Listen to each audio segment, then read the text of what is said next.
Hey guys, welcome back to my YouTube channel. My name is Nyla and I'm really looking forward to today's video. I think it's so important because a lot of people really struggle with this either once and it really affects them for the rest of their life or on an ongoing basis and they don't even realize it.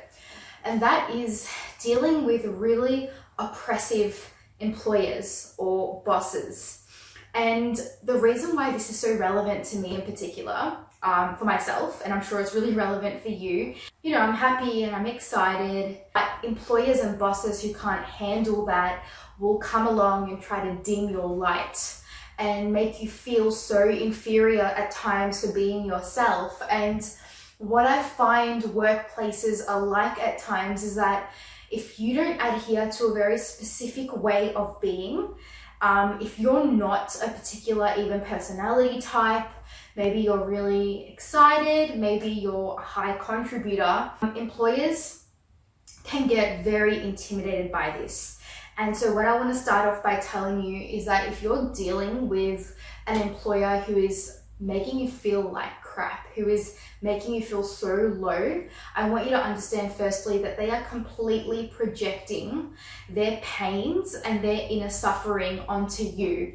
People are suffering. People aren't intelligent about dealing with their emotions, dealing with themselves, and then they bring that into work. And a lot of the time employers get a power trip, they have that ego and they want to hold the trophy and they want to ensure that everything in the workplace is a particular way, because if it's not, if they feel like you're getting too much power, too much confidence or excitement, it's really funny because although that confidence and excitement may actually be really good for the company and for the business, they'll stomp on you and they'll essentially dim your light because they are afraid of you stepping up and having an influence when they want to be an influence. And so there's a difference between a manager and a leader, or even like a mentor, okay? Because a good mentor or leader should be empowering you to be your best, especially if you're in a workplace that you actually care about, where needs of the company and the business are in alignment with what you want to do and you're really excited to contribute to that.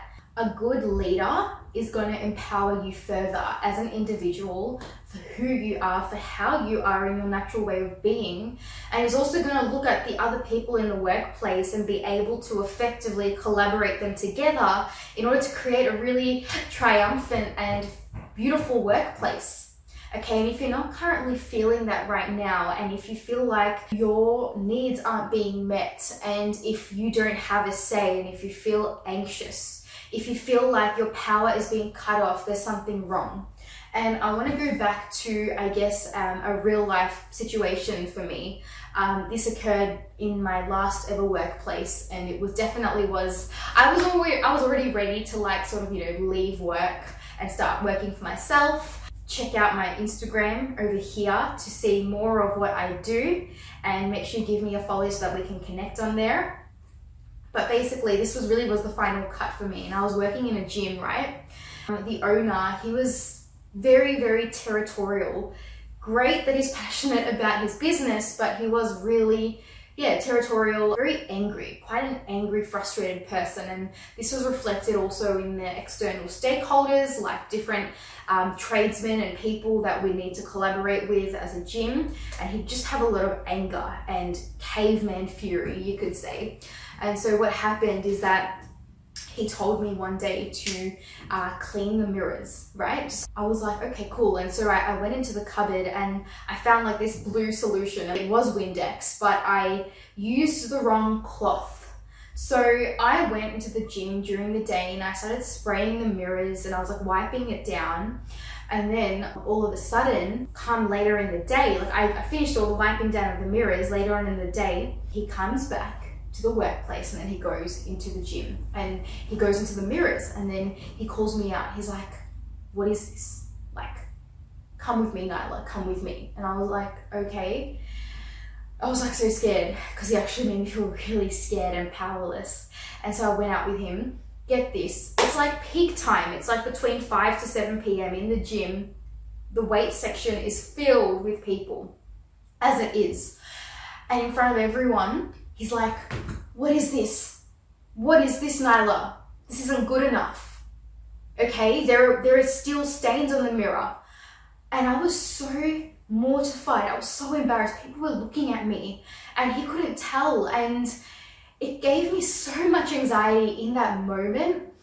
And I was like freaking out. And I was like, and my natural reaction, like I'm someone that, like I stand up for myself and like my loved ones when needed. But in the moment, if there's something confrontational like that, where I'm panicking, I kind of go down and I become like little, and I try to like essentially be the water to someone else's fire when they're projecting that anger. And I was like, I'm sorry, like I'll fix it. And then like a little mouse, I like ran into the office and I grabbed another cloth and I'm like trying to do it. And then he could see in front of his eyes, like it still wasn't working. Like there was something wrong with the cloth or the Windex or whatever, right? But I went home that night and I had so much anxiety. Like I could not sleep. I went for but before I slept, I went for a walk to try to calm myself down. My heart just wouldn't stop pounding because I was just so scared. Like I felt so intimidated and so afraid of doing the wrong thing because I just was really like trying, right? And there are particular parts of me that he didn't agree with. Like even my own mum came to visit that gym a week before that, and she was like, oh, you know, like you're Nyla's employer and stuff. And she was like, well, you know, she really loves it being here. I think she's doing really well. And he's like, yeah, but you know, she's really like excited. She's got a lot of energy. I'm trying to calm her down. And at the time, I didn't think anything of this, but afterwards, my mum was like, why is he saying that? Because I just said to him, yeah, she's really passionate. She's like really enthusiastic, right?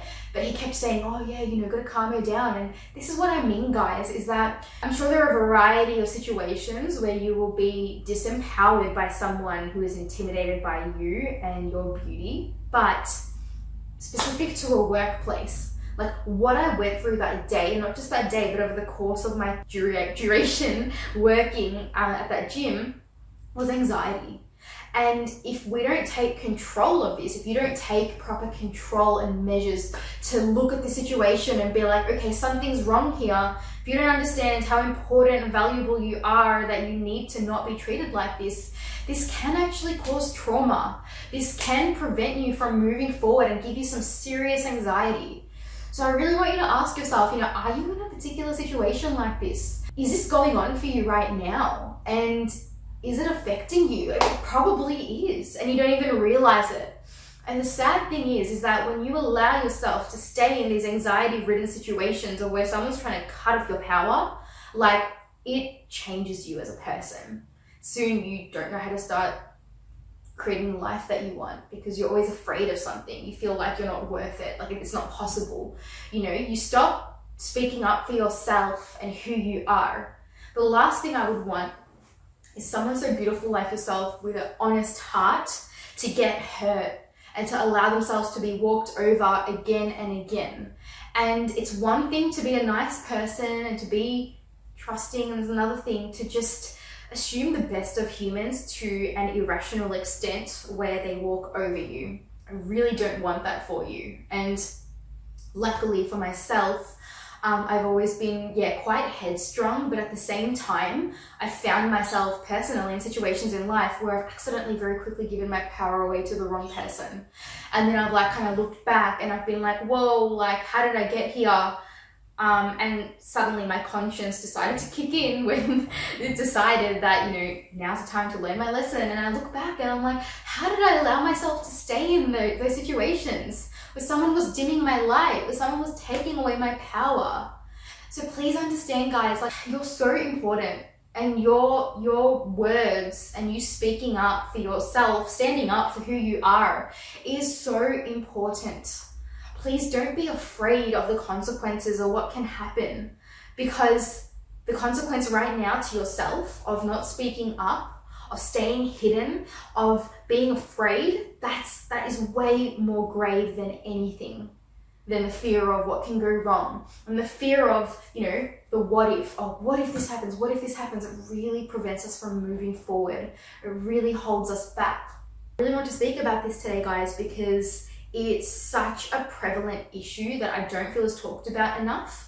How bosses and employers will really try to walk over you, to cut your power off, to tell you you're not good enough, to tell you that you're not able, that you're not worthy. And while they may not directly say this, they will make you feel this. They will subliminally, very intelligently make you feel this, and you're only going backwards. And you may think, I'm going to miss out on this workplace, or on this opportunity, or on this promotion, or on this pay rise if I don't stay and take shit. Well, let me tell you, when you trust that there is better for you, when you trust that you're not meant to be disempowered and suffer on the inside and hurt yourself and close yourself off, when you realize that, you trust that everything else will open up for you.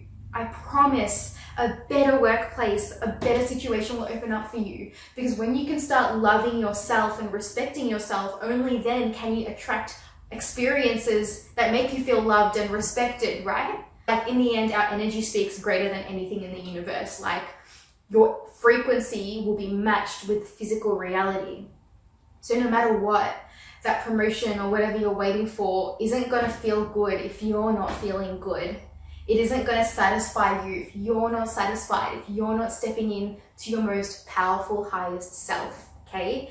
And if something's bothering you in your workplace right now, if you're feeling cut off from your power, there is a reason for it. And I want you to become so much more aware of that, and just, really, really check in with yourself. Thank you so much for tuning in to this video. It's such an honor to have you here, and I really do trust that this benefited. So if it did, leave a comment below, let me know what you think, let me know how it helped you, and make sure you hit the like button as well. It really does support my channel, and subscribe to my channel, as coming out with videos like this is on the regular, something I'm really excited to be embarking on. Here is my Instagram handle as well, as I mentioned before, so make sure you give me a follow, send me a message, connect with me. I'd love to hear from you, and I will catch you in the next video.